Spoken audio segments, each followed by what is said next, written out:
Voter list की समीक्षा को लेकर बिहार से बंगाल तक सियासी बवाल मचा हुआ है और चुनाव आयोग की स्पेशल इंटेंसिव रिवीजन ड्राइव पर विपक्ष ने सवाल खड़े कर दिए हैं। ममता बनर्जी पूछ रही हैं कि आखिर बिना राजनीतिक दलों से बात किए चुनाव आयोग ने कट ऑफ क्यों तय किया। वहीं तेजस्वी यादव और अखिलेश यादव ने भी अब नाराजगी जताई है।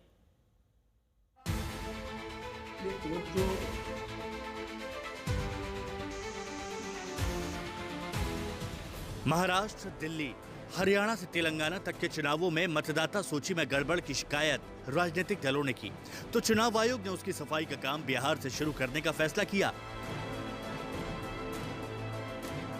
इसमें बूथ लेवल के अफसर मतदाता सूची लेकर घर घर जाएंगे, मतदाता का सत्यापन करेंगे।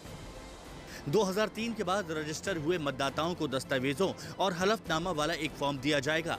उनसे जरूरी दस्तावेज मांगे जाएंगे और भरे हुए फॉर्म की सत्यता के आधार पर नई मतदाता सूची तैयार की जाएगी। चुनाव आयोग का कहना है कि चूंकि बिहार में 2003 के बाद मतदाता सूची का पुनरीक्षण नहीं हुआ है और इस बीच बड़ी तेजी से शहरीकरण हुआ है, पलायन भी हुआ है, लोगों की मौत भी हुई है और नए वोटर भी जुड़े हैं, इसलिए जांच पड़ताल जरूरी है।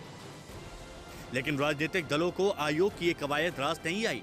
विपक्ष को आशंका है कि स्पेशल इंसेंटिव रिवीजन की आड़ में वोटर लिस्ट में विपक्षी दलों के समर्थकों के नाम काट दिए जाएंगे और एनडीए समर्थक वोटरों के नाम जोड़ दिए जाएंगे। बिहारটা তো আসলে বিজেপির গভর্নমেন্ট কিছু করবে না। They will not do, not act for Bihar. Only 3 months are left. Whatever BJP will say, that they will follow. But for Bengal, this is they are targeting actual Bengal. केवल बिहार में होगा, देश के और किसी राज्य में नहीं होगा, केवल बिहार में होगा। और क्या जो पिछले बार 2 वर्ष लगे थे, तो क्या ये पॉसिबल है कि आप 25 दिन में इसको पूरा कर लें? ये सवाल खड़ा होता है और साफ इसमें साजिश की बू आती है। और इस साजिश में और कोई नहीं, नीतीश कुमार जी का बड़ा योगदान है और मोदी जी, क्योंकि ये लोग डरे हुए हैं। विवाद की जड़ में ये फॉर्म सी है जो 2003 के बाद रजिस्टर हुए वोटर्स को भरना है, क्योंकि अगर जन्म 1 जुलाई 1987 से पहले हुआ है तो जन्म तिथि और जन्म स्थल का दस्तावेज देना है। जन्म 1 जुलाई 1987 से 2 दिसंबर 2004 के बीच हुआ है तो अपनी माता या पिता के जन्म स्थल और जन्म तिथि के दस्तावेज देने हैं।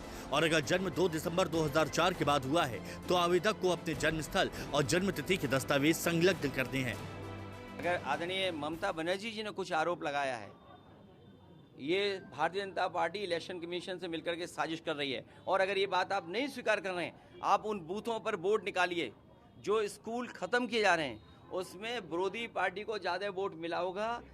विरोधी पार्टी के लोग वोट न डाल पाए, उनका बूथ सेंटर खत्म हो जाए, इसलिए स्कूलों को बंद करने की साजिश Bharatiya Janata party election commission के डेटा से मिला करके कर रही है। हालांकि चुनाव आयोग और बीजेपी का कहना है कि इस पूरी प्रक्रिया में हर राजनीतिक दल के बूथ लेवल एजेंट भी शामिल होंगे और किसी तरह की अनियमितता की सूरत में वो शिकायत कर सकते हैं। लेकिन विपक्ष का कहना है कि आयोग की इस प्रक्रिया में बिहार के 8 करोड़ से अधिक वोटर के अधिकार मुश्किल में पड़ सकते हैं। दिल्ली से ऐश्वर्य पालीवाल के साथ आज तक ब्यूरो।